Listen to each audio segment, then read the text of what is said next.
O Minotaur, a beast of rage and ignoble glaring. O Minotaur, none can deny your noble bearing. Around imperial ruins you gather, eternal guardians with hooves and horn. What memories lead you to path there? Is it Belharza or the empire that you mourn? O Minotaur, are you monster, mer or man? O Minotaur, tell us how you fit into the divine's plan. In the rolling hills of the Colovian highlands, amongst the hidden groves of the great forest, throughout the golden coasts of Cyrodiil's southwest, you may come into the unfortunate contact with a hulking figure of horn and fury, a creature so monstrous and angry, it is sure to bash your head in with its hammer as soon as you are sighted. The Minotaur is a fearsome creature, a monster that most humble travellers would pray to never come across. If one were to stumble into the declared territory of one of these bull-headed brutes, you best start making your peace with the divines now, unless you happen to be particularly apt with sword or sorcery. But even then, a Minotaur does not go down so easily. What is up, ladies and gentlemen? Welcome back to Fudge Muppet. My name is Scott, and today I'm taking you on a journey of discovery, a journey back in time to discover the noble origins of the Minotaur, a creature whom after a millennia of neglect and exile have somewhat devolved into the primitive tribes that we see today, barely a step above the other animals of Tamriel. There are not many creatures and monsters that have their origins known, creatures like goblins and ogres, imps and trolls. They've all seemingly existed since before documented history began.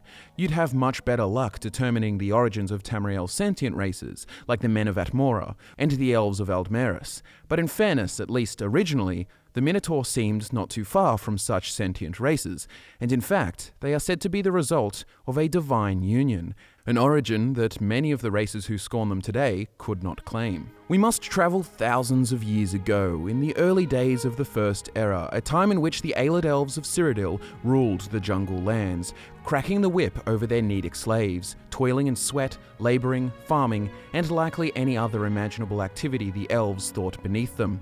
But alas, this was the favourable outcome for the needs at the time, for the alternative was the extreme tortures by elves who were particularly sadistic.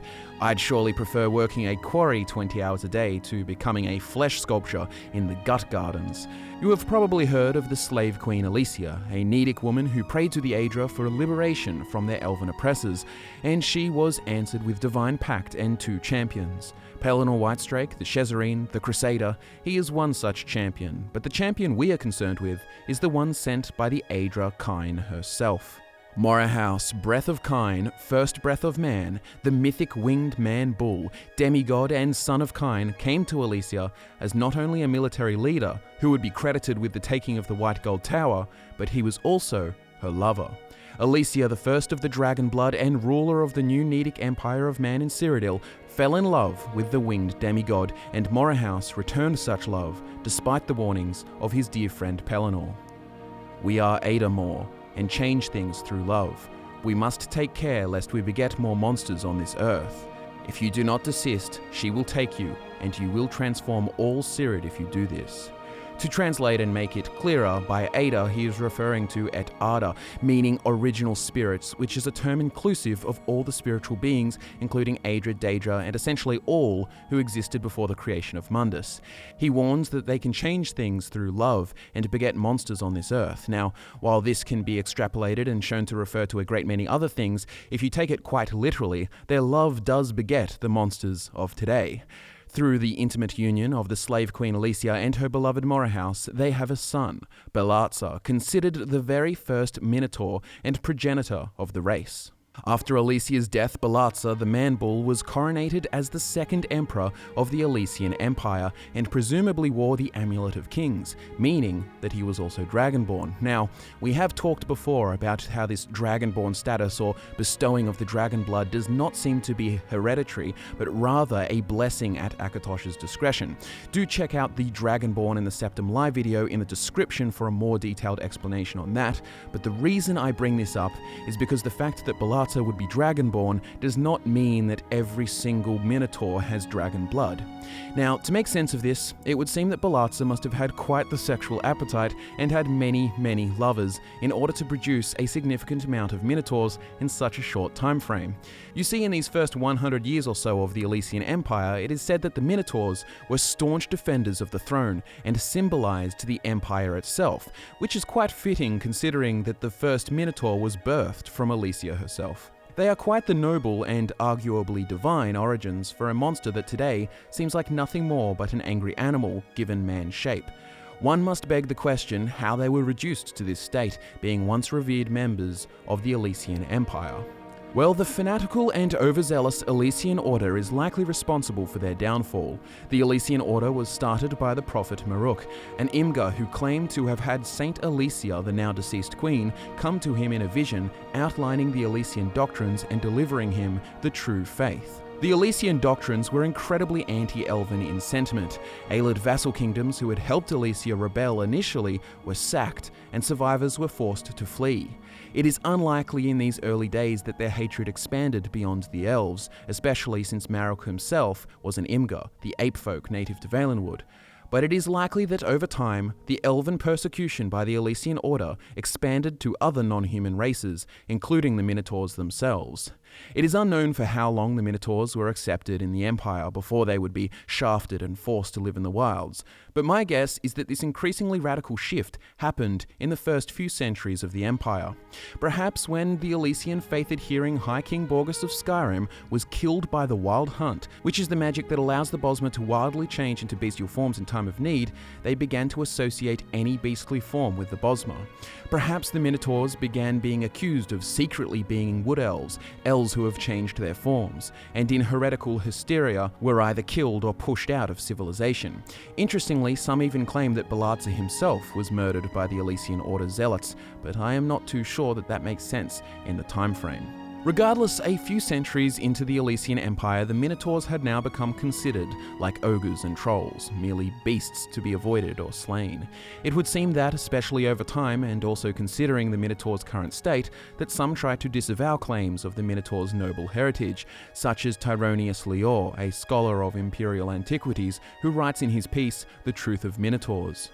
Coprenius, clearly in the throes of some mania, suggests that Minotaurs are the descendants of Alesia and her legendary consort, Morahouse, the Bullman. Beyond being lightly heretical, this assertion finds no basis in historical fact. The fate of Alesia's son, Belharza the Man-Bull, is well known, catalogued obliquely by countless scholars of the period. He met his fate at the biting tips of elven spears, that much is certain. Connecting the slave queen to a brutish race of bull-headed savages merely because they share a physical feature makes no more sense than connecting men to guars since we both walk on two legs. The fact is that Minotaurs are the bitter fruit of some spell or alchemical process gone awry. There is no great conspiracy, no zealously guarded secret, just an unfortunate, ghastly accident. Truly, who could look at one of these bovine brutes and see the proud legacy of Akatosh stirring in their blood? These are the ravings of a disturbed mind and should be treated as such. Perhaps it is possible that Tyronius is right, but I doubt it. He offers no reasonable alternative origin beyond magic just did it, and his statement reeks of bias. Clearly he dislikes Minotaurs being offended at the idea that they could be related to the legacy of Akatosh, and he makes false equivalences between Guars to man and Minotaurs to Belharza. Also, one must consider that it has been thousands of years since the Minotaurs were pushed to the wilds, and since then they have undergone a lot of change, so for some, it may be hard to believe that they were not always like this.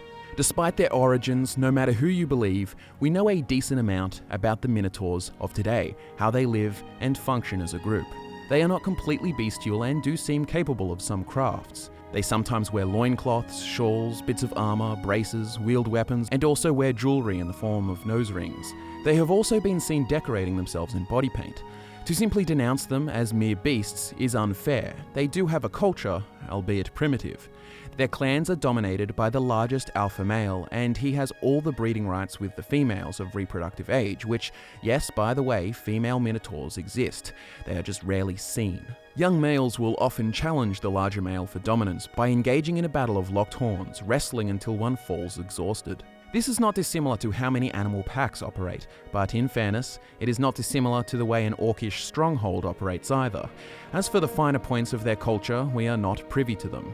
There exist Minotaur shamans who can use magic, and the name shaman usually implies some kind of religious or spiritual affiliation, but beyond that, we do not know the specifics. However, this is where we can speculate a little bit. A strange little fact about the Minotaurs is their tendency to congregate around the ancient ruins of the Alessian Empire. Some believe they are born to guard these places on an instinctual level, possibly due to their ancestral connection to Morahouse, Belharza, or the Empire itself. But by reducing this curiosity to mere instinct, we may be missing some details about their religious faith. It is entirely possible that to this day they have a religious worship of some kind, of mother, father and son trio in some form, of Alesia the mother, Morahouse the father and Belharza the son. It could be any variation of just Belharza, just Alesia, or only two of them, but regardless, the interesting takeaway here is that instead of merely instinctually coming to congregate around these ruins, it could instead be of cultural or religious significance to them, like a pilgrimage to a holy site. Regardless of what may exist beneath the surface of their bestial appearance, the common folk of Tamriel see them as monsters, which in itself is completely understandable, considering they are highly territorial, incredibly strong, large, and often aggressive, which is not a good recipe for someone who happens to get on their bad side.